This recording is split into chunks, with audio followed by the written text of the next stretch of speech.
or tinatawag din nating pagwawastong basa ay tumutukoy sa pagtitiyak ng mga mananaliksik na wasto ang lahat ng isinusulat niya mula sa format hanggang sa pinakanilalaman mismo ng isang research. So gamit ang kasanayan sa proofreading na iwawasto ng mananaliksik ang mga pagkakamali tulad ng spelling, pagpili ng mga salita, gramatika, konteksto at iba pa. Sa proofreading, kadalasan gumagamit ng mga simbolo sa pagmamarka ang mga mananaliksik upang higit na mas maging madali at produktibo ang gagawing rebisyon sa papel bago ito muling isaayos. So dito makikita ang iba't ibang simbolong ginagamit batay sa kung ano ang gagawing pagbabago tulad ng spelling, spacing, capitalization, punctuations, at iba pa. So narito ang ilan sa mga proofreading marks na madalas gamitin natin sa pagwawastong basa. Una ay ang pagtatanggal. So kadalasan sa pagkakamali natin sa ating mga borador or draft ay ang spelling. So halimbawa kung tayo ay sumusobra sa mga letra or mga punctuation or bantas o halimbawa mga salita na hindi dapat nandoon sa pangungusap, ginagamit natin ang diretsyong linya na may kulot sa dulo bilang indikasyon ng pagtatanggal or delete. Samantalang kung halimbawa'y papalitan lang natin ang letra, halimbawa nagkamali tayo sa salitang pagpapalit na naging pagpapalits. So ang letter S ay hindi natin tatanggalin, bagkus ika-cancel lang natin, saka natin isusulat ang letrang dapat na naroon sa salita. Pangatlo ay ang paglalagay ng tuldok. So ang paglalagay ng tuldok ay karaniwang nakalilimutan natin halimbawa kapag gumagawa tayo ng mga mahabang talata sa ginagawa nating pananaliksik. Sa pagwawastong basa, naglalagay tayo ng tuldok, saka natin ito binibilugan bilang indikasyon na dapat kapag ito ay inayos na natin sa revision, dapat malaman natin na ito ay tutuldukan bilang pagtatapos ng pangungusap.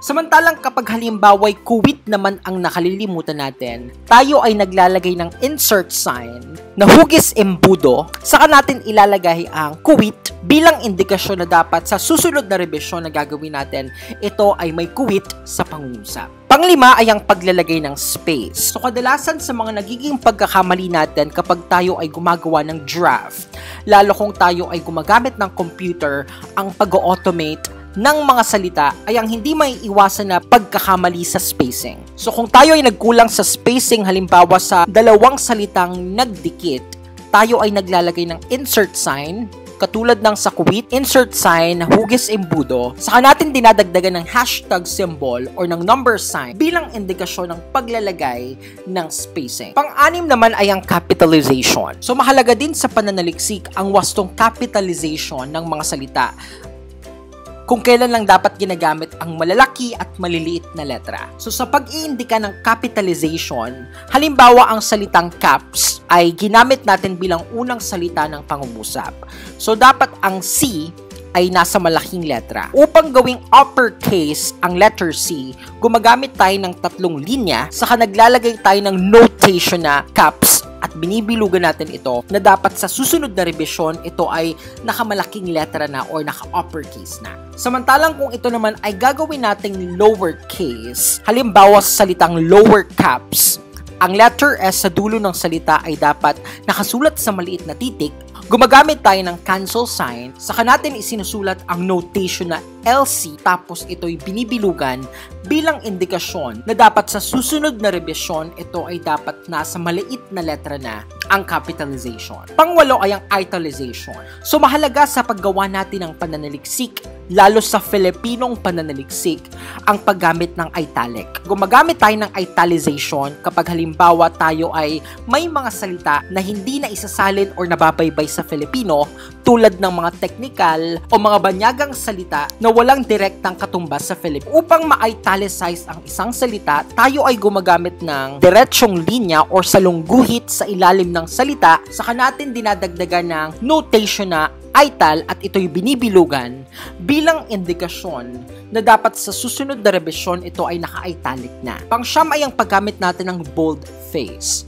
So ginagamit natin ang boldface bilang emphasis sa mga importanteng salita or parirala na ginagamit natin sa pananaliksik. Halimbawa ng mga pamagat o mga pamagat ng kabanata na mahalagang ma-highlight sa isang pahina ng pananaliksik. So dito gumagamit tayo ng paalon or curve lines bilang indikasyon sa salita at tayo naglalagay ng BF at bibilugan ito bilang notation upang sa susunod na revision alam natin na dapat ito ay naka-bold face na. Panghuli ay ang pag-spell out. Madalas nating nakaliligtaan ang paggamit ng mga initials, acronyms, or abbreviations sa isang pangusap nang hindi pa natin ito ini-elaborate or dinedefine. So upang tukuyin na dapat ang initial, abbreviation, or acronym ay dapat ay naka-spell out muna, binibilugan natin ang salita, saka tayo naglalagay ng notation na SP at binibilugan ito bilang indikasyon na dapat